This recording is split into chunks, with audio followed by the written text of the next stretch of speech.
mga message pero di na resulti na dito. Yes, okay. Sorry lang. No problem, sir. So, Sir, okay. ingon po din siya na kaning nahitabo sa iya it is for the Filipino people and his country, walang personalan. Ito yung aking kaibigan gobernador. Yan. Aragones. Oh, At ang kanyang mga kasama. yan.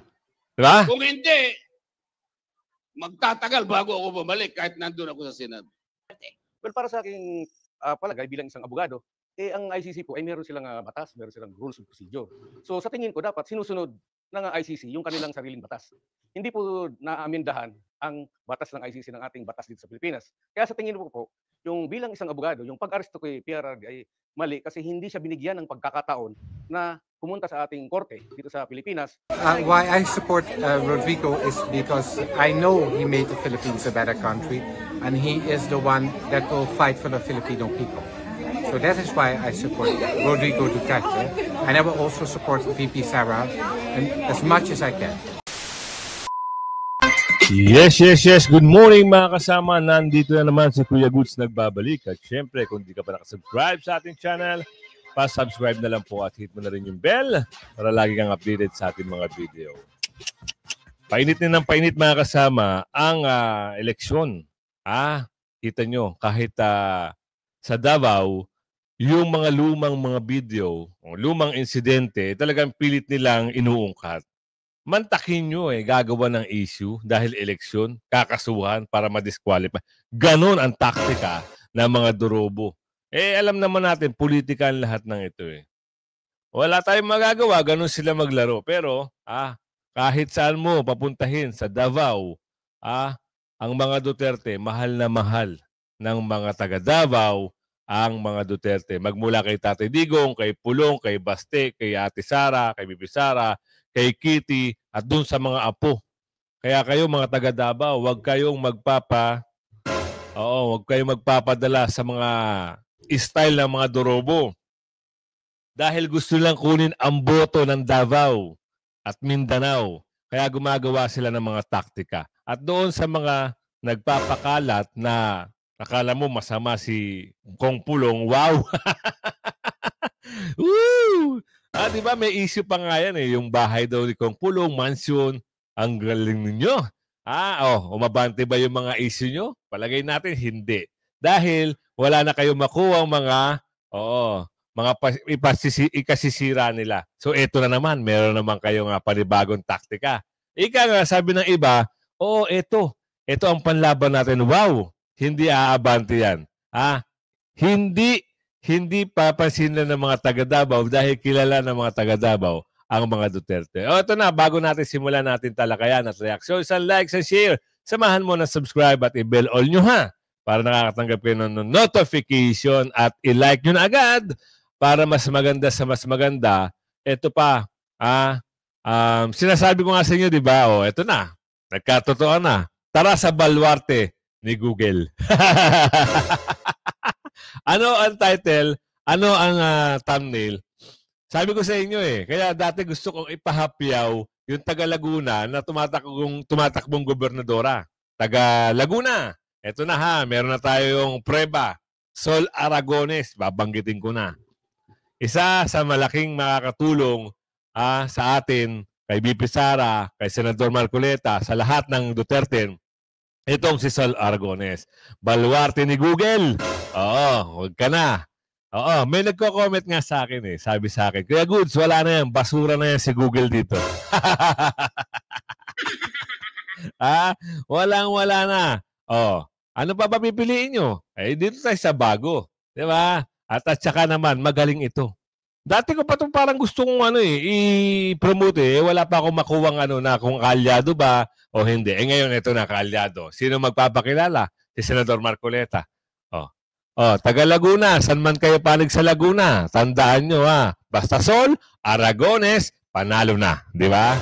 Sige, tuloy na natin to.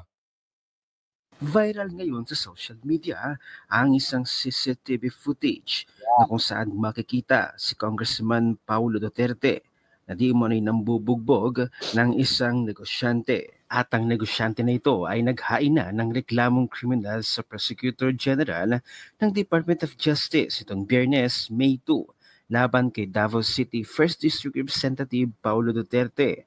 dahil sa di umunay pamubugbog sa kanya na naganap sa isang bar sa Davao City. Baka naman salbahe ka. Oo, kaya ka, hindi ka naman binugbog, kita naman sa video. Kung binugbog, ibig sabihin, bugbog sarado na yun. May black eye. Wala naman ganun eh.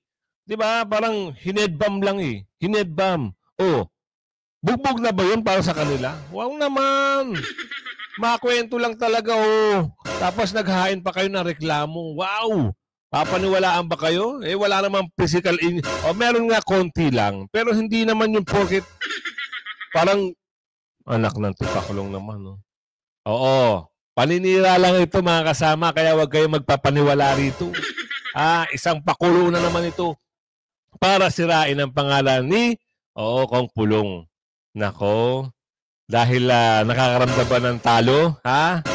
Mukhang talo na yung kalaban ni Kong Pulong taga Davao, baka mamaya malito kayo Baka mamaya maano kayo ng siraan dito, hindi nyo iboto si Kong Pulong. Iboto nyo. Dahil Duterte yan. Tsaka yan, mga taktika ng kalaban, isa lang yung pakana o isang paninira. Di ba? Kung kayo ay maniniwala dyan, paano pa? Baka durubuhin ng mananalong babae ang pera ng Davao. Hindi nyo ba alam ang ginagawa ng mga Duterte sa Davao? Kita nyo ngayon, nakakaingit kayo. Dahil yung mga kalye nyo, wala na masyadong wire. Underground na ginagawa. Di ba? Yun pa lang, nakakaingit dito sa Mars. Ang dami. Kalat-kalat, hindi mapaayos dahil ninanakaw ng mga durobo ang mga kaba ng bayan. Kaya huwag kayo maniniwala sa paeklat ng mga ito. Mga ano lang yan, mga paninira. February 23, 2025, physical injuries at grave threats ang isinampa kay Congressman Pulong Duterte. Ngunit ay naman sa mga netizens ay tila isang paninira na naman ito kay Congressman Pulong Duterte o sa mga Duterte dahil malapit na ang eleksyon. At matatandaan din natin na may lumabas di umano na Oplan Horus para siraan ang mga Duterte. Ngunit nagsalita na si Congressman Pulong Duterte. Abangan ang buong detalye sa buong video. Last stretch of black propaganda na.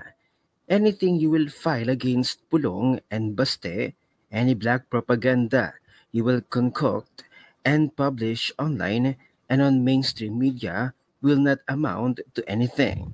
Panalo na sila sa Davao City. Davaoeños have decided to let all Dutertes win. The Davaoeños have decided to trash all BBM and Tamba candidates against them. Anything negative PR against them, whether true, half-truths, or pure lies, will only solidify the votes towards them. Any lies through black propaganda against Pulong and Baste will not even translate against the PDP laban, the 13 candidates, gaya nga ng sinabi ni Vice President Sara na hindi ako kandidato. Sila Pulong at Baste ay mga kandidato sa Davao City lang at magiging landslide winners pa rin. Diba? Pinangunahan na yan ni Bibi Sara dahil talagang gano'n ang mangyayari. Kahit naman na dito sa Mars, mga kasama, kung kami lang ay taga Davao, ako boboto ko talaga si Pulong. Mga Duterte naman talaga. Ano ba kasi nagawa ng mga kalaban ni Pulong? Wala naman, di ba? Kundi pangurakot, pandudurobo ng kaban ng bayan, sumanib sa mga lulong, gano'n, at paninira. Di ba? Ang politika, madumi yan. Lalo na mayroong mga gumagawa at nagpapakana ng siraan. Pero pag ang ginawa mo, ang politika ay sineryoso mo at binigay mo serbisyo para sa taong bayan, mamahalin ka. Hanggang gusto mo pang tumakbo ng pagka-mayor man, congressman man, o ano man. Hanggang sa pangulo man. Pag minahal mo ang trabaho mo at nagserbisyo ko ng tapat sa sambayan ng Pilipino, kita mo nangyari kay Tatay Digong. Diba? Wala na siya sa pagkapangulo. Minahal siya ng tao. Bakit? Nagserbisyo ng totoo Binigay niya lahat ng the best niya. Pero kulang yung 6 na taon. Pero may malaking nangyari. Diba? Malaki ang pagbabago. Pumasok ngayon ng durobo. Ito na, nagkalintik-lintik na. Wala na naman. Back to zero. sana, dahil napapalapit na ang Duterte sa pagkaupo, Duterte plus 2, isolid natin. Huwag kayong matakot magtapyas. Ay, sorry, huwag kayong matakot. Huwag kayong magtatapyas. Huwag kayong magtatapyas. Dahil pag nagtapyas kayo, malaking impact yan. Oh, ito sagot ni Kong Pulong para sa kaalaman nyo. Mas maganda, siya ang magbalita sa atin. Tayo dito, sabi niya, maraming salamat at hindi na daw tayo maghanap ng gulo sa government nila. Yan. So, salamat daw. If ever daw, ano pa yung sabi niya? Ikaw naman. Walawon? Sir, sinabi sa amin sir na hindi naman kami paalisin talaga na o hindi na kami makapunta dito, i-relocate lang kami. Doon sir, doon So, dalawa na ang Duterte Park. Ganoon na sir. Sir, okay lang magtatanong kami tungkol sa statement na binigay po niyo nakarang araw. Then, yung bantang paglusob sa bahay ni PRRD at sa pamamahay po ninyo. Ang lusobin na nila. Kanila, kung gusto nila. Wala, nagtuturo lang natin yung mga pulis na yan. Sige, palusob na. Wala namang problema. Basta nasa batas sila, okay lang. Sir, what's your reaction with the statement of Attorney Torion? Sabi nila may tanim kaso daw na... Ayan, lumabas na, di ba? Oo, lumabas na. So, kung hindi ka matalo sa ayuda, matalo ka sa kasuhan, taka. Okay. That's the new politics of the Philippines right now. Dirty politics. Grabe, di ba? Dahil pinatigil ng COMELEC yung pamimigay ng ayuda, may panibagong taktika ginagawa. Sisiraan. Pero huwag kayo maniniwala, taga Davao. Pag kayo maniwala dito sa nilabas nilang video, sigurado, makukuha nila ang boto nyo. Pero kita nyo naman, bakit ba ginawa? Wala namang pambubugbugi. Hinedbam lang eh. Bakit? Siguro itong negosyante nito, nagkakaroon na ng report na salbahe, marumbado at hindi gumagawa ng hindi maganda dyan sa Davao. Baka nabalitaan ni Kong Pulong ganun. Siguro, bibigyan lang ng isang magandang Kasi ganun naman eh. Pag hindi ka makuha sa santong salitaan, kailangan mo na isang headbump. Sanay na tayo dyan. Sir, also the Filipino people wants to know, alam naman natin sir na si Attorney Cafon sinasabi niya na the former president is in good spirits. Yes, totoo naman. At saka masaya siya. Sila nagkwentuhan sila matagal. How is he? Nagmamasahe ako eh. Okay. Sir, how is he, ma'am? How's your lolo? Actually, physically. He's okay. He's actually like really healthy. Mhm. Whenever we talk about you guys being here, he's really, really happy to know about it. And he also wants to express his thanks to everyone here right now. Yeah, Beyond English no? Thank you. Sir, may reaction ba si dating Pangulong Rodrigo Roa Duterte sa pag-file ng defense about jurisdictional? Dili na mo na pwede istoryahan sa sulod. Okay, ay naga-monitor sa mo ang meeting, so ginagi-inform namin daan ay isa diya kabantay na dili pwede istoryahan ng within ng sa kaso niya. Unsa reaction ni dating Pangulo sir sa fierceness ni VP Inday ngayon sir during his campaign? Katawa lang man. Katawa siya. Every time akong i-mention na mangitag-away si Inday, siguro siya makatawa. So ako lang po sa pautan, sa message niya kay Mayor Baste, sa message niya sa yung mga apo nga nidagan pagka-congressman o councilor. Okay. So nasa yung mga message pero di na resulti na dito. Okay. Sorry lang. No problem sir. So, Sir, Okay, ingon po din siya na kaning nahitabo siya it is for the Filipino people and his country, walang personalan. Trabaho lang daw. Sir, may reaction ba si Tatay Digong sa statement na sinasabi nila na the next person daw to be jailed sa ICC si VP Inday? Okay raman gani kami tanan na lang para diha namin tanan pamilya. Security, libre kaon, libre man tanan, okay ra. Okay kayo. Diha namin tanan pero kung mama murag di mo sugot. Ako okay ra. How about sir yung sinasabi nila na ni VP before na every time they have a meeting, sinasabi ni former president na kailan niyo ba ako pa makalabas dito? Kana ang makatubag ang korte ra gyud. Dili ko mga dayag, hindi ko katubagan. But is he not saying the same, sir? Muta na siya. Unsa na may kaso, mo igor konsulti di pwede istoryahan. Okay. It's between him and the lawyers. Wala ko'y labot. How are you feeling now, sir? Okay na ba? Ako? Gwapo ka po. Gutom na. Wala kami taon. Okay. Ay ko, additional kasi sa survey karon sa Davao, Building ako, kay kasuhan naman. dili. Okay. 90% ang imuhang rating sa kalaban 4%. Kasuhan naman, mo pantay na 50-50 na. Believe sa ko. Tulo ka bulan ng investigasyon. So personally, sir, as the son of the former president, congressman, are you positive and confident na makauwi talaga si tatay sa Pilipinas? Mao na ginaampo na tos Ginoo. Amen. Kay kung asa ka gipanganak dito mo gusto nga matay do. So mo na among ginaampo sa Ginoo nga unta makauli. Sir, do you have a reaction na nag-file na daw ng case si Senator Amy Marcos as a result of the Senate inquiry? No comment. Okay, thank you, sir. May Additional sir, mensahe sa taong bayan as congressman sa Davao. Sa akong mga kaigsunan Davaoenyo, karon nakakita na po mo video, dugay-dugay na nahitabo. Sige lang, inyuha gyapong desisyon kung kinsa inyong butohon sa inyong pagka-congressman sa unang distrito. Di ko magbuot o niya giingnan ko sa abogado kay hantod karon ila pang i-authenticate kung asa gikan ang video. So kay murag nauna man og file ana sa ambot sa IDG ba. Nauna og file sa CIDG ang testimony ang affidavit sa social media usa sa piskal, so di ko kara himo og statement ana kay wala pa mi kadawat og dokumento nga gipailan kog kaso. Daghang salamat sa kanunay niyong suporta sa ako ug sa akong pamilya. Ug sa iya. Sir, one last question, sir. Maybe it is true that you are the youngest among the siblings kasi sa video karon sir magyud ka na tiguang. Paguyag ka na kita. Sir, one last thing. Yan narinig niyo mga kasama. Nakakatuwa, di ba? Kahit binabatikos, kahit ginagawa ng kaso, masaya pa rin. Kaya naniniwala tayo, malakas ang paniwala natin na lahat lang na ginagawa sa kanila, lahat yan ay black propaganda, ika nga. So ito, mapunta tayo. Mamaya may papakita akong mga video sa inyo, no? Talagang kahit mga banyaga, love na love ang mga Duterte. Meron sila mensahe, mamaya sa dulo ng video natin. At ito naman na, masasabi ko na atin na ito.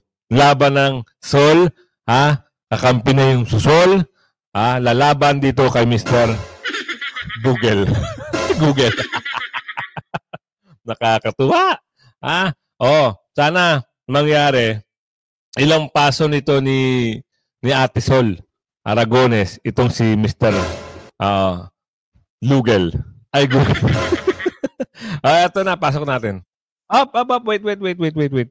Ano nangyari? Wait, Papasok natin, ha. Ano ba ito? Ayan. Pinipili yung makakabuti para sa mas nakararami. Ang totohanan ang sinasabi. Marcoleta laban sa mga mapangapili. Papatinag sa mali si Marcoleta. Ipaglalaban ang kapakanan ng masa. Huwag kang matakot, Marcoleta ang pag-asa. Hey, Marcoleta! Ayan, ha. Ito, pakita ko sa inyo. Pagkatapos inahain nyo sa inyong pamilya, ang pamilya ay pamilyang Pilipino. Tatanungin, Nay, ano po ba ito? Ano po ba itong inihain ninyo? Hindi po namin mapigura. Anong klase luto ito? Ano isasagot nyo? Anak, huwag ka na magtanong. Basta kainin mo yan. Mahirap po yata. Kayo po kasi ang nagluto. May Kenkoy, may Jesus Mariosep. May puro ganun-ganun lang. Nakaharap lang sa mikropono, sa radyo, nagpasil. Ito po. Ngayon, nilagay nyo lahat itong pinaghalo-halo ninyo. Anong klaseng luto? Hindi po natin maintindihan. Kaya nga napakahirap pong kainin, kaya nga nagkaganiganito po tayo. O ano pong gagawin ko doon sa ganitong harap ng mga pangyayari? Hindi natin alam kung anong luto. Ano ngayon ang magiging papel ko rito? Mga kababayan taga San Pablo. San Pablo. Ang isa na lamang po. Ilagay po nyo si Dante Marcoleta bilang magic sarap.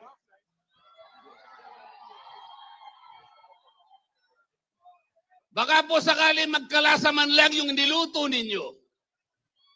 Mula doon sa lasa na yon, magkakaroon po ng pag-asa. Walang pumalakpak.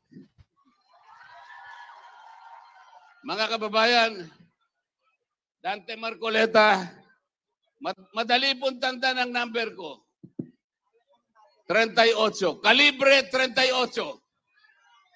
Si Senador Bato, 22 lang yun sa kanya. Kalibre 22, Senador Bato. Paltik lang yun. Tanda. Gusto ko pong bumalik dito. Babalik ako rito, salitaang mabuti ito. Pero, babalik lang ako dito kung ang dadatnan ko rito yung aking kaibigang gobernador. Sol Yan. Aragones Oh, at ang kanyang mga kasama. yan. Diba? Kung hindi, magtatagal bago ako bumalik kahit nandun ako sa Senado. Pero, kailangan siya yung sumalubong sa akin. Yeah. Kasama kayong lahat. Lumpa. Babalik po ako rito bilang isang ganap na senador ng ating bansa. Salamat po. Salamat po sa inyong lahat. Sa subscriber ko, mga taga Laguna, kahit saman kayo sulok ng Laguna, ipapabatid ko na po sa inyo. Ha? Ikakampanya ko na po sa inyo. Si Miss Sol Aragones. Ha? Ayan na po ang pag-asa ng Laguna. At doon sa Katunggali, sana lang, ha? Oo. Sana lang talaga si Miss Sol Aragones na ang iboto ng taga Laguna. Dahil kita nyo naman, nakuha na ni Congressman Marcoleta itong pag-asa rin ng mga taga Laguna. At siyempre, iboto nyo si Congressman Marcoleta sa Duterte plus sa Laguna, Gobernadora. O, ayan, Sol Aragones. Tsaka parang nagiging blooming si Madam Sol Aragones. Parang talagang, pabawari ko talagang paganda ng mapaganda si ma'am. Diba? Ano pang ano natin taga Laguna? Baka naman ipahiyaan nyo si Senador Marcoleta, ha? Iboto nyo. Lahat, buong gobernador, mayor, congressman, at doon hanggang dulo. Konsehal na hawak ni Gobernadora Sol Aragones. Eto naman, ang pag-uusapan natin dito, mga kasama. Oo, yung pag-aresto kay Tatay Digong, may nagsabi na abogado. Ngayon, in-interview naman ito ng mga dawan ba? Dawan? Oo. Ano ang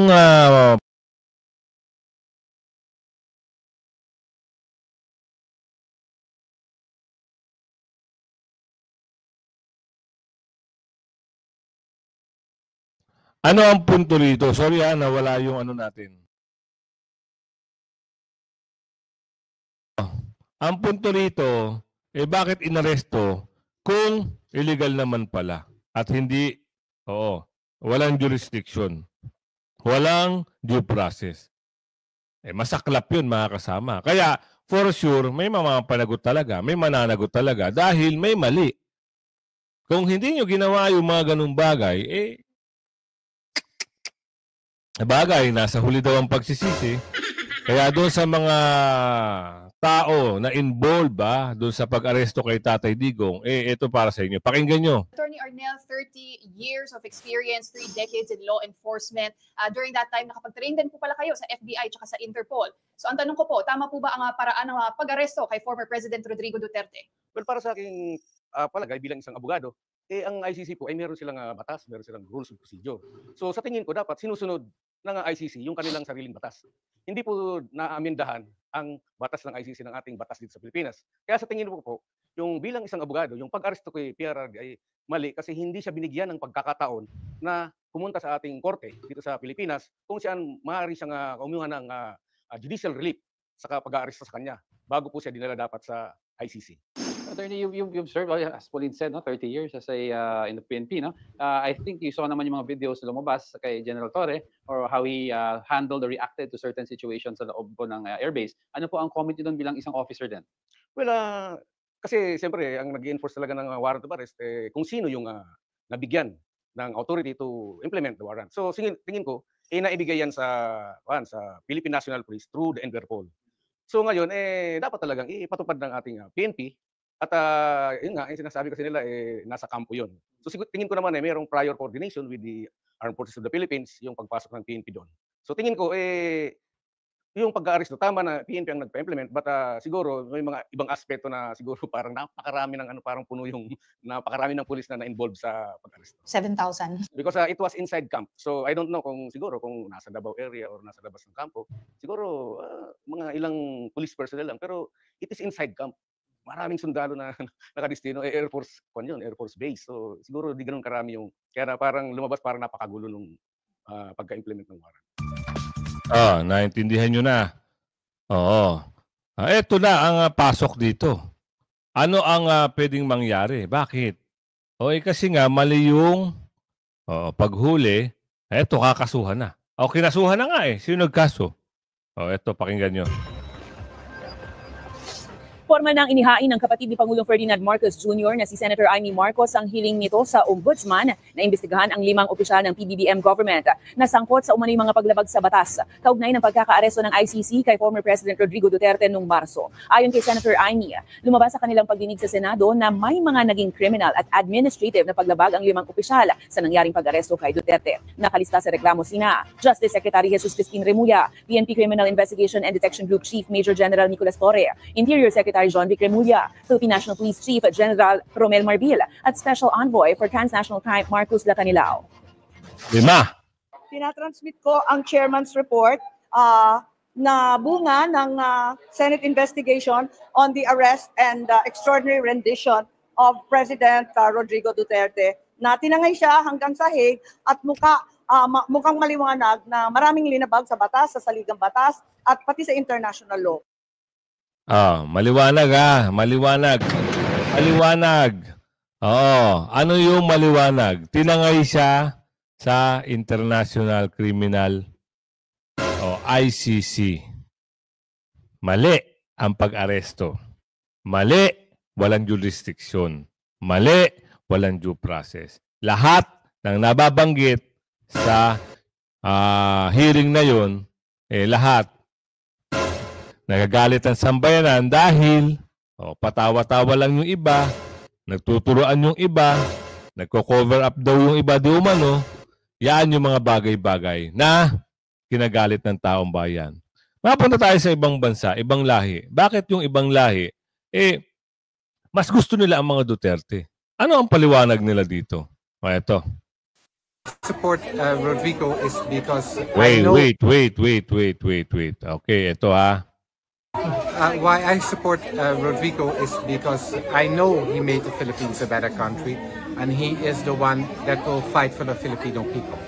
So that is why I support Rodrigo Duterte, and I will also support VP Sara and as much as I can. Why? Diba? Mas gusto nila suportahan ng Duterte kasi yun ang totoo naman Duterte lang naman talaga ang nagbigay ng pag-asa. Ngayon wala na. Sana maibalik agad dahil ibang klase na ho ang nangyayari. Eto pa. President that was doing the right thing for what the people wanted. But because he was doing too much, the criminal side of the other side of the government persecuted him, and they wanted to prosecute him, and he's a people's president. Yes, so you like him. And he should be set free. Yes. Because it's people like him the country needs. Yes. Gusto talaga siya. Meron pa dito. Still. Yeah. Can you knock the gun? Wow. Okay. Dankjewel. Sabi ko sa inyo mga kasama, mahal na mahal, maski banyaga, itong mga Duterte. Kaya doon sa mga nagpapakalat ng issue ni Kong Pulong, wow. Kita nyo, may balita dito. Pinatanggal na yung billboard na napakalaki. Wait, ipapasok natin to. Pinapatanggal na, Mukhang nakikitaan na natin ng magandang trabaho ang Comelec, Bakit?